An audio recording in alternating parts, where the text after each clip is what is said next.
नागपूर जिल्ह्याचे भारतीय जनता पार्टीचे महामंत्री आदरणीय नरेशजी मोढरे या व्यासपीठावरती संपूर्ण आदरणीय व्यासपीठ बाहेर गावून आलेले तसेच या जिल्हा परिषद सर्कलमधून आलेले सर्व इथं महिला बंधू भगिनी आणि सर्व माझे वडीलधारी आणि सर्व इथं युवा पुरुषांना आजच्या या कार्यक्रमाच्या मेळाव्याच्या संदर्भात आपल्याला प्रथम शुभेच्छा देतो। होऊ घातलेल्या या कामठी विधानसभा सर्कलमध्ये दर रविवारी शनिवारी सन्माननीय चंद्रशेखरजी बावनकुळे साहेब यांच्या वतीनं प्रत्येक जिल्हा परिषद आदरणीय आमचे ज्येष्ठ काकाजी वसंतरावजी उरकुडकर महाराज यांनी व्यासपीठावरती यावं, आपलं स्थान ग्रहण करावं अशी मी त्यांना विनंती करतो। त्यांचा सत्कार आदरणीय नरेशजी बावनकुळे हे करतील अशी मी त्यांना विनंती करतो। या माध्यमातून या कार्यक्रमाच्या सगळीकडे कामठी विधानसभा नागपूर जिल्ह्यामध्ये मेळाव्याचा कार्यक्रम इथं होत आहे। आपल्याला एवढं सांगू इच्छितो, हा कार्यक्रम कशा करता आयोजित करण्यात आलेला आहे। हा कार्यक्रम येणाऱ्या काही क्षणामध्ये नगरपंचायतचे चुनाव असो, जिल्हा परिषदचे चुनाव असो किंवा महानगरपालिकेचे चुनाव असो, पण सगळीकडे आता या 2 महिन्यामध्ये चुनावची धुरा होणार आहे आणि तुम्हा आम्हा सर्वांना जाणीव आहे। या मेळाव्याच्या माध्यमातून चंद्रशेखर बावनकुळे साहेब, टेकचंदजी सावरकर साहेब ते आपल्या वाणीतून आपल्या मार्गदर्शनातून हे आपल्याला इथं ते संबोधित करणार आहे। तरी आपण सर्वांना एवढीच विनंती करणार आहोत की आपण सर्वांना एकजूट राहून पार्टी ज्यालाही तिकीट देईल त्याच्या पाठीशी खंबीरपणे उभे राहून आपण आपलं नेतृत्व करून पार्टीचा आपला जो कोणी उमेदवार असेल त्याच्या पाठीमागे राहून आपण आपली सर्वांनी ताकद लावून आपला उमेदवार जिल्हा परिषदचा असो, पंचायत समित्याचा असो, त्यांना आपण निवडून आणण्याकरता तुम्ही आम्ही सर्वजण अहोरात्र मेहनत करू आणि त्यांना निवडून आणण्याकरता तुमच्या आमच्या सर्वांच्या सिंहाच्या वाटा राहील, यात कुठं खंत नाही। या गेल्या 2 दिवसापासून या गोदामेडी येथील या भव्य दिव्य कार्यक्रम आयोजित करण्याकरता इथं असलेले सर्व व्यासपीठावरती माझे सर्व सहकारी, माझे इथं सर्व असलेले तरुण बंधू यांनी या कार्यक्रमाकरता यशस्वी करण्याकरता सर्वांनी इथं अहोरात्र मेहनत घेतलेली आहे। त्यांच्या पण या व्यासपीठाच्या वतीनं मी माझ्या वतीनं त्यांच्या पण या कार्यक्रम यशस्वी करण्याकरता बूथ प्रमुख असो, सरपंच, सर्व इथं असलेले सर्वांना त्यांच्या मी अभिनंदन करतो। आपल्याला सांगू इच्छितो बंधूंनो, आपण 4.5 वर्ष आपण एकत्र असतो। जेव्हा चुनाव येते एकामेकाच्या संदर्भामध्ये आपण फाटे फोडत असतो आणि वेळ निघून गेल्यानंतर आपण एकामेकाला विचार करण्याची वेळ येते। म्हणून आपल्याला या माध्यमातून एवढंच सांगू इच्छितो, जे काही मतभेद असतील, जे काही औपचारिक मताचे विचार असतील ते आपण बाजूला सारून या सर्वांनी एकत्र येऊन आपण आपल्या जिल्हा परिषद सर्कलमधून जास्तीत जास्त मतांनी, भरघोस मताने आपण सर्वांना जो उमेदवार राहील त्यांना आपण निवडून द्यावं, एवढा आजच्या या प्रसंगी आवाहन करतो। आपल्या इथं पालकमंत्री साहेब आहेत, कुठल्याही ग्रामपंचायतला निधी कमी देणार नाही साहेब, तर तुम्हा आम्हा सर्वांना माहित आहे। पांढरण रस्त्याचा विषय असो, गावातील विकास कामाचा विषय असो, रस्त्याचा विषय असो, कुठल्याही अडीअडचणीचे विषय असो, आपण नेहमी सातत्यानं बावनकुळे साहेबाकडे नेहमी पाठपुरावा करत असतो। त्या अनुषंगाने कामाची गती जे असते ते ऊर्जावान पालकमंत्री आहेत आणि प्रत्येक अरोली जिल्हा परिषद गोदामेडी सर्कल असो किंवा खात असो, धानला असो, तारसा असो, कुठलाच असो, त्याच्या कामठी विधानसभेमध्ये कधीच कुठल्या गावाला कमी निधी जाऊ देणार नाही। म्हणून आपल्याला एवढं सांगू इच्छितो का आपल्याला गावाचा विकास करून घ्यायचा आहे, आपल्याला लोकांच्या पण असलेल्या अडीअडचणी माध्यमातून विकास करून घ्यायचा आहे। शेवटच्या टोकापर्यंत पांढरांचे रस्ते असो, गावाचे विकासाचे रस्ते असो किंवा इतर काही ज्या मूलभूत सुविधा आहेत, ह्या सर्व करण्याकरता आपल्याला आपल्याकडे खंबीर नेतृत्व करणारे असे आपले बावनकुळे साहेब आहेत। आपण त्याच्या पाठीशी राहून, आपण भारतीय जनता पाठीशी राहून आपण ताकदीने आपण येणाऱ्या या निवडणुकीमध्ये आपण सर्वांनी खंबीरपणे विचार करायला पाहिजे। या माध्यमातून इथून जो मार्गदर्शन होणार आहे आपण त्याच्यातला काहीतरी बोध घ्यावं गावामध्ये असलेले, खेडोपाड्यामध्ये असलेले किंवा आपसात जे काही मतभेद असतील ते आपण बाजूला ठेवून आपण आपल्या या भारतीय जनता पार्टीच्या प्रामाणिकपणाने उभे राहून आपण सतत आपण लोकसेवाच्या हितकार्य करत राहावं. कारण भारतीय जनता पार्टी ही आपली आई आहे आणि आईसोबत जर कोणी दगा करत असेल पार्टी कधीच त्याला माफ करणार नाही. कारण पार्टीचे नेतृत्व जे असते, पार्टीची जे दिशा ठरवली असते, पार्टीचे जे विचार असते, पार्टीची जे कार्यशैली असते हे शेवटच्या घटकापर्यंत, शेवटच्या टोकापर्यंत पोहोचण्याचे काम या व्यासपीठापासून तर इथं असलेले सर्व जे कार्यकर्ते आहेत, सर्व जे प्रतिनिधी आहेत, सर्व जे आम जनता आहे किंवा सर्व जे विचाराचे इथं लोक आहेत, सर्वपर्यंत आपण भारतीय जनता पार्टीच्या येणाऱ्या माध्यमातून जे काही विकास कामं साध्य करता येतील ते आपण सर्व मिळून आपण करून आणि ते केल्याशिवाय राहणार नाही. एवढा आजच्या या प्रसंगी मी बोलून आपल्या 2 शब्दांना विराम देतो. जय हिंद, जय भारत. धन्यवाद भगवान भाऊ. अत्यंत महत्वाचं मार्गदर्शन या ठिकाणी आपण केलेलं आहे. यानंतर सन्मान्य नरेशजी बावनकुळे या भाऊंना विनंती करतो की आपण थोडक्यात आपण मार्गदर्शन करावं. हॅलो. भारत माता की, भारत माता की, वंदे वंदे. आज भारतीय जनता पार्टीच्या जनसंवाद मेळावा कोदामेंडी येथे घेण्यात आलेला आहे. या मेळाव्याला प्रामुख्याने या महाराष्ट्राचे तडफदार आणि ऊर्जावान मंत्री असे महसूल मंत्री, नागपूर जिल्हा, अमरावती जिल्हा पालकमंत्री आणि आज आपल्या व्यासपीठावर बसलेले सन्माननीय पूर्ण व्यासपीठ. आज आपल्यालाही माहीत आहे की ही जे जनसंवाद मेळावा कशासाठी आहे. आज सर्व जनता, कार्यकर्ते आणि ज्यांना निवडणूक लढायची आहे ते पण निवडणूक मोडमध्ये आलेले आहेत. पण यामध्ये मी आपल्याला एकच सांगतो, सीट कोणालाही मिळो, एकच विचार ठेवायचा की भारतीय जनता पार्टीचे जो सिंबॉल आहे कमळ आणि कमळाकडे पाहूनच आपण कमळाचे बटन दाबायचे आहे. त्यासाठी सर्वांनी एकत्रित येऊन भारतीय जनता पार्टीचे काम करायचे आहे. कारण केंद्रामध्ये आपली सरकार आहे, केंद्रात मोदी साहेब बसलेले आहे, तर महाराष्ट्र राज्यामध्ये आपली सरकार आहे. महाराष्ट्राचे ऊर्जावान मुख्यमंत्री असे देवेंद्र फडणवीस साहेब आपल्याला लाभलेले आहे. आणि तिसरा चाक म्हणजे आपल्या मौदा कामठी विधानसभेचे आमदार आणि या महाराष्ट्र प्रदेशाचे महसूल मंत्री, नागपूर तसेच अमरावती जिल्ह्याचे पालकमंत्री सन्मान्य चंद्रशेखरजी बावनकुळे साहेब, हे 3 चाका आपल्या जवळ आहेत. या 3 चाकांना आणखी एक चाक लावायचे आहे. जर का आपण एक बटन इकडे तिकडे दाबली तर हा 4था चाक आपल्याला मिळणार नाही. येणाऱ्या जिल्हा परिषद मध्ये आपल्याला नागपूरची जिल्हा परिषद स्थापित करायची आहे, तरी आपल्याला ही 4था चाक म्हणून कमळाची बटन दाबायची आहे. कारण सन्मान्य बावनकुळे साहेब हे पालकमंत्री असल्यामुळे 1200 कोटीचा निधी सन्मान्य बावनकुळे साहेबाजवळ आहे.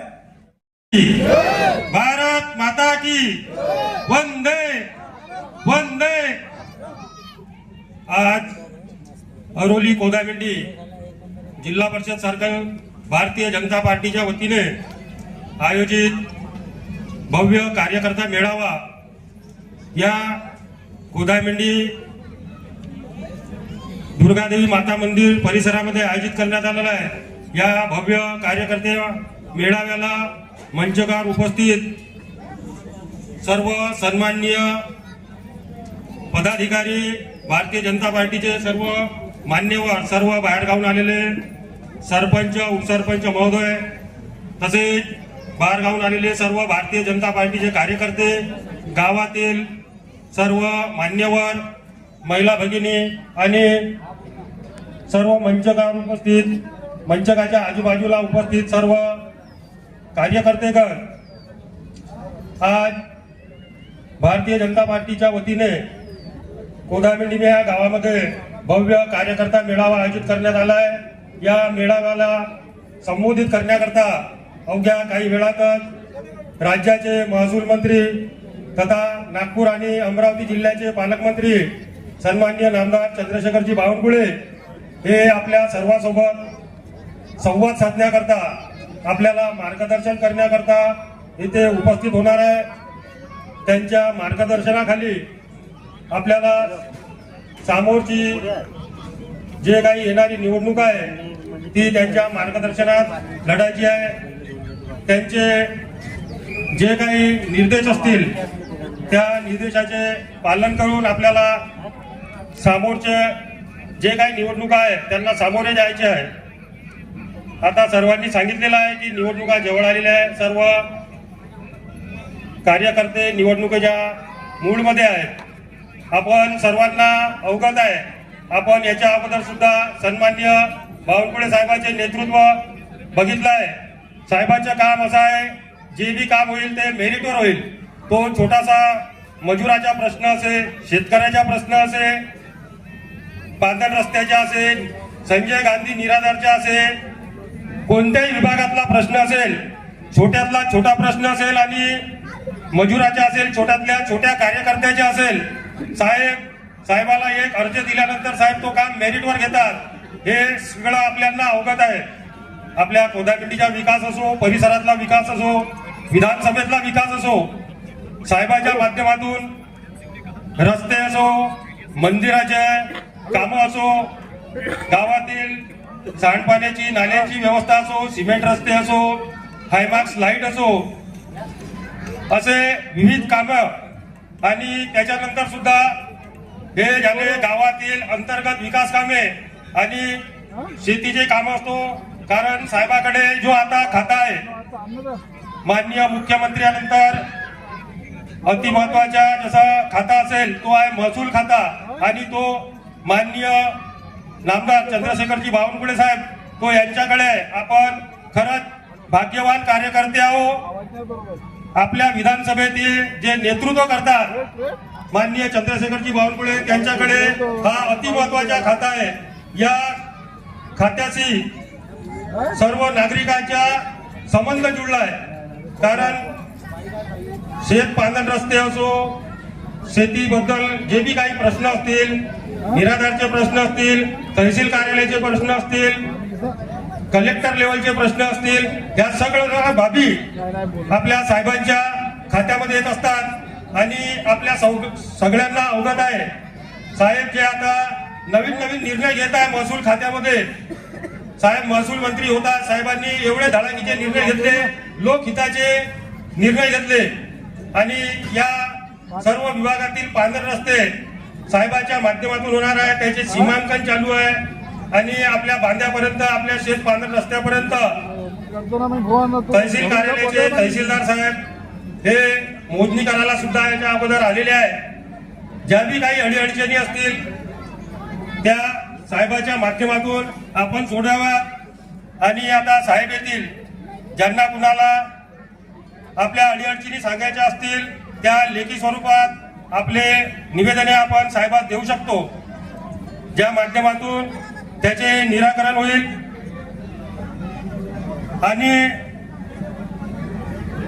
आपल्या सर्वांना माहीत असेल आता जनसुविधा आणि नागरिक सुविधेच्या माध्यमातून साहेबांनी आपल्या अरोली कोदामिडी जिल्हा परिषद सर्कलमध्ये प्रत्येक गावाला भरघोस असा निधी प्राप्त करून दिला आहे.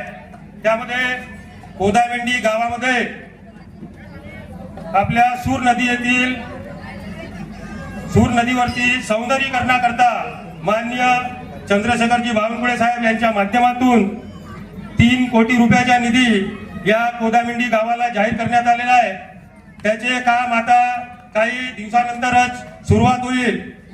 तसेच आपल्या या कोदामेंडी गावामध्ये नागरी सुविधा आणि जनसुविधेच्या माध्यमातून गावातील अंतर्गत सिमेंट रस्ते, नाली बांधकाम यासाठी 1 करोड रुपयाचा निधी साहेबामार्फत या कोदामेंडी गावामध्ये प्राप्त झालेला आहे.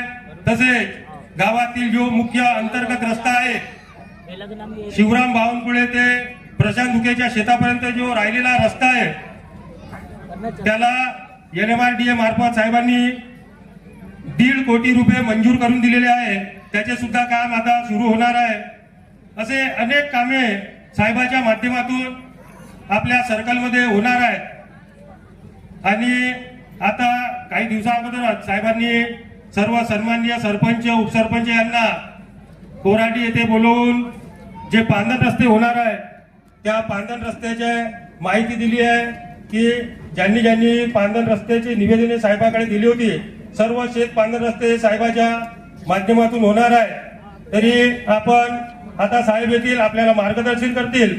त्यांच्या मार्गदर्शनात आपल्याला निवडणुका लढायच्या आहे. त्यांच्या मार्गदर्शनात आपल्याला कार्य करायचे आहे.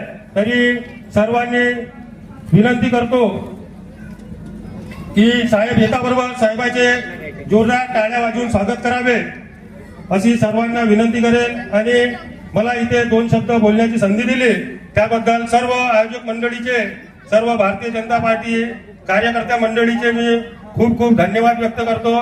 जय हिंद, जय भारत. त्या माता गर्देश्वरी मातेच्या मंदिराचा हा परिसर आहे. मी गर्देश्वरी मातेला सर्वप्रथम वंदन करतो. त्याचप्रमाणे या ठिकाणी आपण सर्व महानुभावांचं या ठिकाणी पूजन केलं. असे सर्व महानुभाव यांना अभिवादन करतो. हा कार्यकर्ता मेळावा आपल्या सर्वांसाठी फार महत्वाचा आहे आणि या कार्यक्रमाला आवर्जून उपस्थित असलेले सर्व मंचावरील मान्यवर, जिल्हा परिषदेचे माजी अध्यक्ष, माजी सदस्य, उपस्थित सर्व उपसरपंच, सरपंच, ग्रामपंचायतचे सदस्य, सामाजिक कार्यकर्ते आणि उपस्थित समोर असलेले सर्व कार्यकर्ता बंधू आणि भगिनी, या ठिकाणी भगवानजी, नरेशजी, या ग्रामपंचायतचे उपसरपंच गोपालजी या सर्वांनी महत्वाचं असे सर्व मुद्दे घेऊन आपल्यासमोर मार्गदर्शन केलेलं आहे. आणि निश्चितपणे ज्या परिसरात आपण बसलेलो आहोत त्या परिसरापासूनच बावनकुळे साहेबांनी आपल्या राजकारणाचा शुभ मुहूर्त या मंदिरापासून केला होता आणि तो काळ आहे 2007. मी पंचायत समितीला सदस्य म्हणून 7 मध्ये निवडून आलो. 8 मध्ये जवळपास रामटेक विधानसभा आणि कामठी विधानसभा या 2 विभागांची फाळणी झाली. आपल्या सर्वांना कल्पना नसेल पण काही लोकांना कल्पना होती की बावनकुळे साहेब कामठी मतदारसंघातून आपले प्रतिनिधी होतील, आपले आमदार होतील आणि तो जो उत्साह होता तो काही प्रमाणात बऱ्याच लोकांपर्यंत पोहोचला होता. आणि त्यावेळी मी त्यांना आमंत्रण दिलं. मी म्हटलं आमच्या कोदामिनीमध्ये गर्देश्वरी मातेच्या मंदिरात दरवर्षी घटस्थापनेच्या कार्यक्रमानिमित्त सर्व गावकरी एकत्र येतात. आपण जर आले तर सर्वांच्या भेटीगाठी होतील आणि आपल्याला सर्वांचा परिचय होईल. आणि त्या दिवशी त्यांनी ते मान्य करून, ते निमंत्रण मान्य करून ते या कार्यक्रमाला आले. तेव्हा फाळणी झालेली नव्हती, पण फाळणी जवळपास ते आल्याच्या नंतर 1 महिन्यात झाली आणि मी त्यांना आणलं होतं. म्हणून हा परिसर आपल्या सर्वांसाठी, बावनकुळे साहेबांसाठी, गाववासियांसाठी खरोखर हे तीर्थस्थळ आहे. आणि त्यांनी त्याच दिवशी कबूल केलं. हा परिसर आणि हा एरिया खूप लहान आहे, वास्तविक पाहता तीर्थक्षेत्रामध्ये बसणारा नाही. तरी देखील त्या माणसाचं कर्तृत्व, कर्तबगारी आणि त्यांच्या कामाची परीक्षा या एका छोट्याशा कामावरून होते की त्या काळात सत्ता काँग्रेसची असताना त्यांनी या मंदिराला मी क क्षेत्रामध्ये आणून लाखो रुपयाचा निधी देईल हे कबूल केलं आणि निवडून आल्याबरोबर त्याच वर्षी हे मंदिर क क्षेत्रामध्ये आलं आणि या मंदिराचा विकास झाला. मी 7 मध्ये जेव्हा आलो तेव्हा या ठिकाणी आपण सर्व या पेंडॉलमध्ये बसलेलो आहोत. या ठिकाणी अशी स्थिती होती की आपण पायदळ चालू शकत नव्हतो. एक पाऊल, एक फुटावर ठेवून तो रस्ता, त्या रस्त्याचा मार्ग काढत आपल्याला जावं लागत होतं. अशी स्थिती त्यावेळेस होती. 7 पासून आज 25 या कालखंडामध्ये आमदार साहेब आपले जयस्वाल साहेब होते, त्यांचा हा मतदारसंघ कमी झाला. बावनकुळे साहेब आपल्या सर्वांच्या आशीर्वादाने निवडून आले आणि या परिसराचा सर्व कायापालट झाला. जी कामं सांगितली ती कामं प्रत्येक कामं झालेली आहेत आणि आजही त्यांच्या समोर समस्यांचा अर्ध्याचा ढीग प्रत्येक कार्यक्रमात जमा होतो.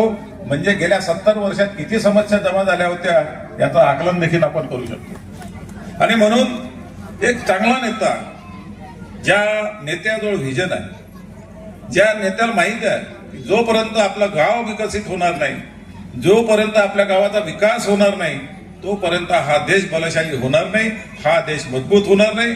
आणि आपल्या गावातील जे महात्मा गांधींनी स्वप्न रंगवलं स्वातंत्र्याच्या पिरियडमध्ये, ज्या लोकांनी हुतात्म्यांनी आपले प्राण शहीद केले या देशासाठी, त्या सर्वांचं स्वप्न साकार करण्यासाठी महात्मा गांधी बोलले होते की जोपर्यंत आमच्या खेड्यापाड्यांचा विकास होणार नाही तोपर्यंत या देशाचा विकास झाला असं म्हणता येणार.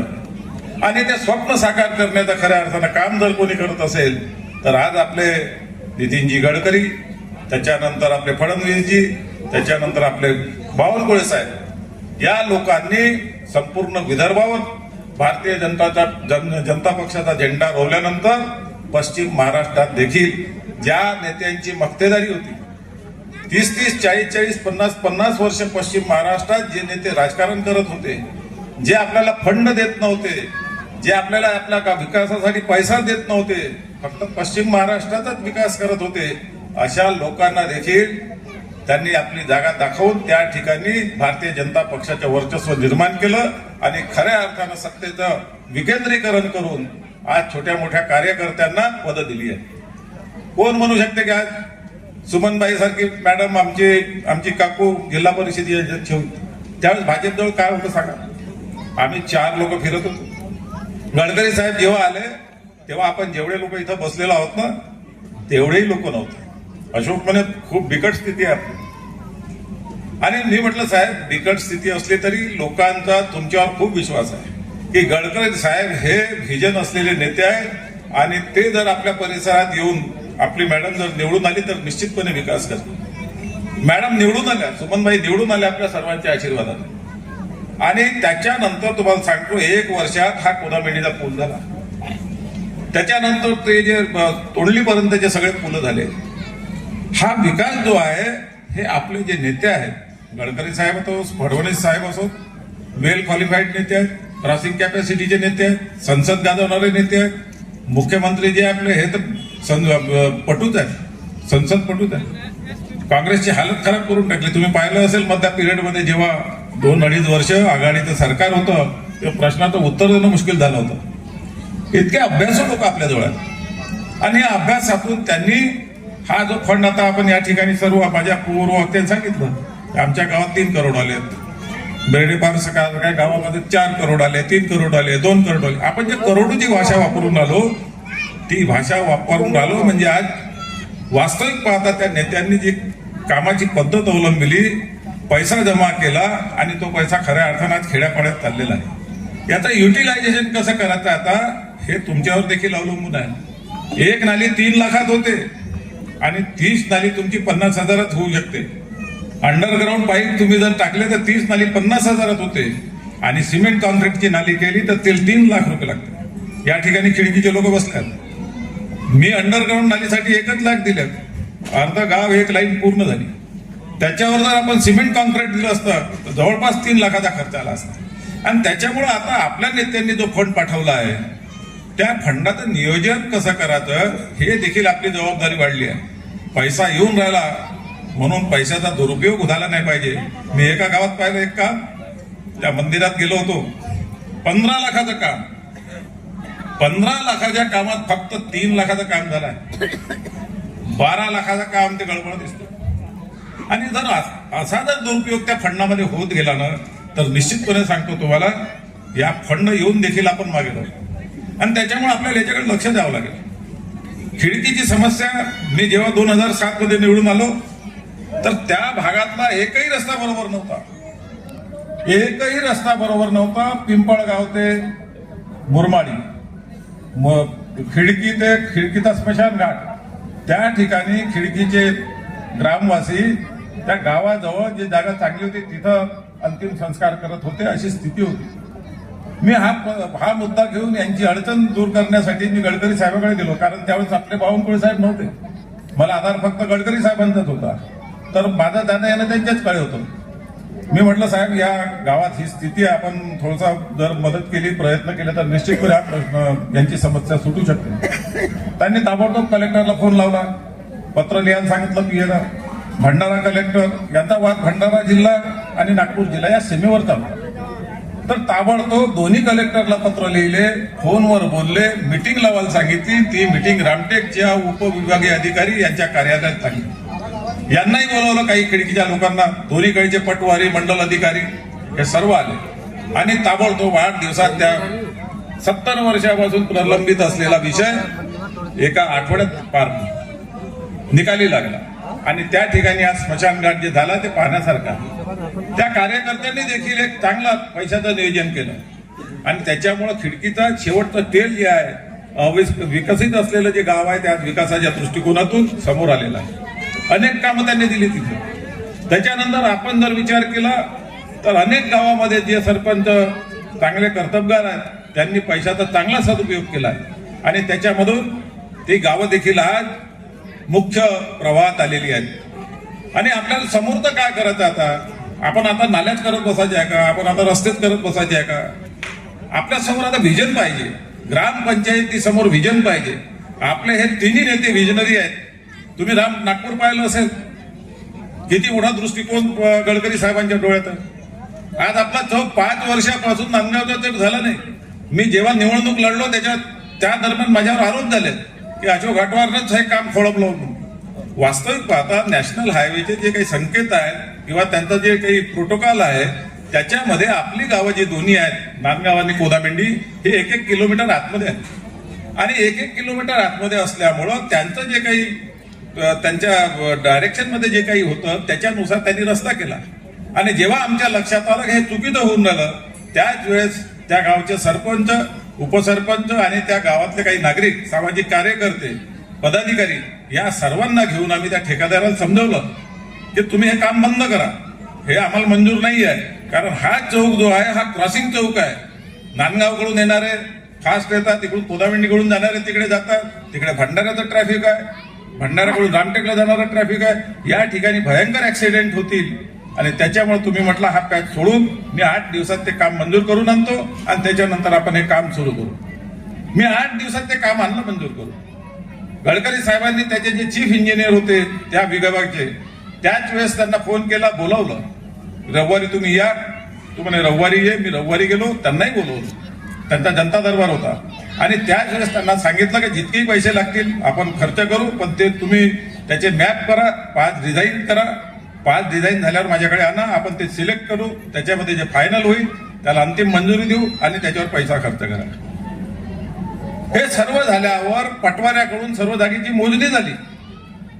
मोजणी झाल्यावर त्या ठिकाणी चुना आखण्यात आला आणि हे सर्व झाल्यावर तिथं थोडे अडथळे आले आणि त्याच्यामुळे ते काम प्रलंबित आहे. माझा हाही मुद्दा नाही, हे होत राहते.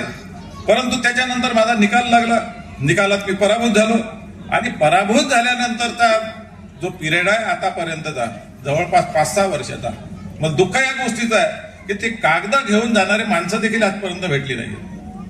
आणि मी आवाहन केलं होतं, माझ्याकडे सगळे डॉक्युमेंट आहेत, मी पराभूत झालेल्या मानसिकतेत आहोत, त्याच्यामुळे तुम्ही विजयी झालेले जे उमेदवार आहात किंवा ज्यांनी अडथळे आणले त्या लोकांनी या कामासाठी आता पुढाकार घेतला पाहिजे. पण ते कधी 5 वर्षात येऊ शकले नाही, साधा कागद विचारू शकले नाही आणि त्या कामाची गती देऊ शकले नाही आणि त्याच्यावर कधी चर्चाही करू शकले नाही. जर असे लोकप्रतिनिधी आणले किंवा आपण निवडून दिले तर हे विजनरी आहेत का? यांचा जर व्हिजन आहे का? आणि व्हिजन नसलेला पदाधिकारी का करणार आहे? आपल्या जवळ ही संधी आहे, राजकारणात तख्तापलट केव्हा होईल याचा काही भरोसा आहे का? आज आपल्या जवळ ही 5 वर्ष 4 वर्ष येणारी 100% आहे. गडकरी साहेब आहे, मुख्यमंत्री आहे आणि सर्वात मोठं म्हणजे आपले भावी मुख्यमंत्री आहे आपले बावनकुळे साहेब. आणि त्याच्यामुळे हे जी 4 वर्ष खूप महत्वाची आहे. या 4 वर्षात पैशाचा उपयोग सदुपयोग झाला पाहिजे. या सदुपयोगात जर आपण कन्व्हर्सेशन केलं तर निश्चितपणे तुम्ही तुमचं घर 20/20 मध्ये 2.5 लाखात बांधता आणि तुम्हाला जर 25 लाख मिळाले तर त्याची तुम्ही जर कॅल्क्युलेशन केलं तर त्याचं जवळपास 5-7 लाखाचा व्हॅल्युएशन होईल. आणि त्याच्यामुळे पैशाचा सदुपयोग तुम्ही स्वतः पेरे पाटलाचा आपण नेहमी पाहतो. त्यांनी ज्या पद्धतीने गावाचं डेव्हलपमेंट केलं ना, निश्चितपणे याच मार्गाने केलं. प्रत्येक ठिकाणी पैशाचा सदुपयोग आणि व्हिजन की आपल्याला कोणती झाडं लावली पाहिजे. तुम्ही पहा ना, तर नरेगाच्या अंतर्गत ज्या ज्या गावात कामं झाली आहेत तिथं किती झाडं जिवंत आहेत आणि त्याच्यावर खर्च किती झाला. करोडो रुपयाचा खर्च झाल्याच्या नंतर आपण त्या कामामध्ये आजही पाहिजे तसे सक्सेस नाही. इतकी वाईट स्थिती काय म्हणते, आज पैशाचा उपयोग होत नसेल तर काय करायचं. म्हणजे तिकडे आपण मंत्री चांगले आहेत, आमचे नेते चांगले आहेत, हे सगळं असताना आपण जर त्याच त्या विषयामध्ये राहिलो, नाली रस्त्याच्याच बांधकामात राहिलो तर आपण कसा विकास करू. मी एक क्लिप पाठवली होती आज की जपान सारखे देश आणि बाकीचे देश 1940 च्या दरम्यान 47च्या दरम्यान जे आपल्याला स्वातंत्र्य मिळालं, त्याच्यानंतर ज्यांना स्वातंत्र्य मिळालं आहे त्या गावाचा कायापालट होऊन गेलाय. आज ही स्थिती नाही ती. इतके ते डेव्हलप झाल्या. आपल्याला हे मोठं विजन ठेवून आपल्याला समोरचा कारभार करावा लागणार आहे आणि त्या दृष्टिकोनातून आपल्याजवळ नेते आहे. आता राहिला विषय जिल्हा परिषदेचा, तर या ठिकाणी आपण सर्वांनी चर्चा केली आहे. आपण सर्वांचा हक्क आहे की जे जे लोक या पार्टीमध्ये काम करतात, मी जरी त्या काळात कोणी नव्हते, पार्टी वाढवली असली तरी आज परिस्थिती बदलली आहे. त्या काळात काय म्हणते, गावात 2च नेते राहत होते, त्या वार्डात एक आणि या वार्डात एक. आमच्या इथे भोलेवार साहेब होते आणि दुसरीकडे देवतळे साहेब होते. या 2च नेत्यांमध्ये काय म्हणते, आणि ते बावनकुळे साहेब होते एक आपले पंचायत समितीचे माजी सभापती. अशा 3 नेत्यांमध्ये हे गाव चालत होतं. आज प्रत्येक वार्डात प्रत्येक घरी कार्यकर्ता आहे आणि प्रत्येक वार्डात 5-5 नेते आहेत.